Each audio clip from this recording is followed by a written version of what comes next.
देखा सुने ने कि पियवा पतरका में बड़ा बसेला पूरा दुनिया ये सखी हैं हम हई सीरा हमर बलबुआ हवे बुनिया ये सखी हैं टिकुलिया ना चला देखा केहू टिकुली सटले नहीं है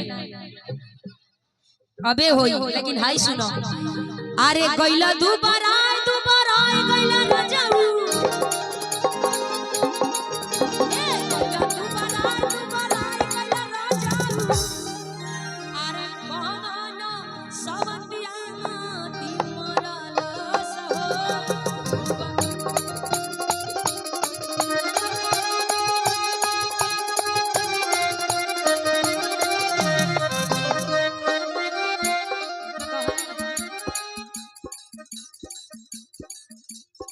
अरे गइला दुबारा गइला राजाऊ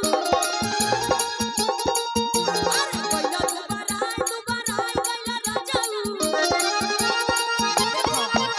एक मिनट देखो बेचारा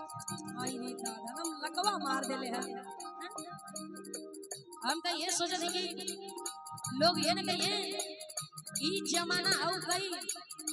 कि जिसके मर्द ना कहल जाला कन के कर कि जेकर मर्दा पातर ओकर बड़ा नाम है छत्ते पे खड़ा खड़ा दा सीढ़ी के का काम है ये ना अरे कोइला दुबारा गइला राजा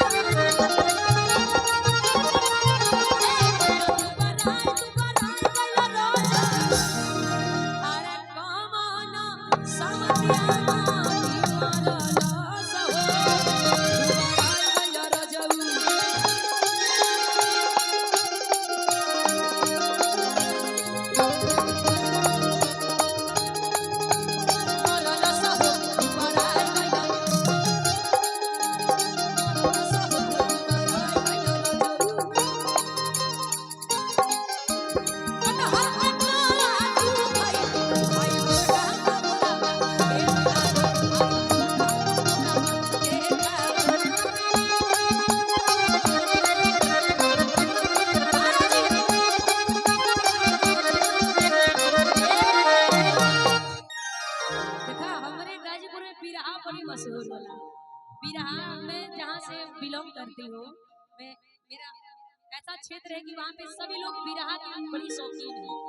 अब हमें कैसे ही कुल गावे लगती है बड़ा सोचे के बाद हाँ लेकिन मेरे यहाँ बड़ा लोग बिरहा बड़ी ही मन से सुनते हैं जितना भीड़ ये लोग इनके लिए लगी है उतना ही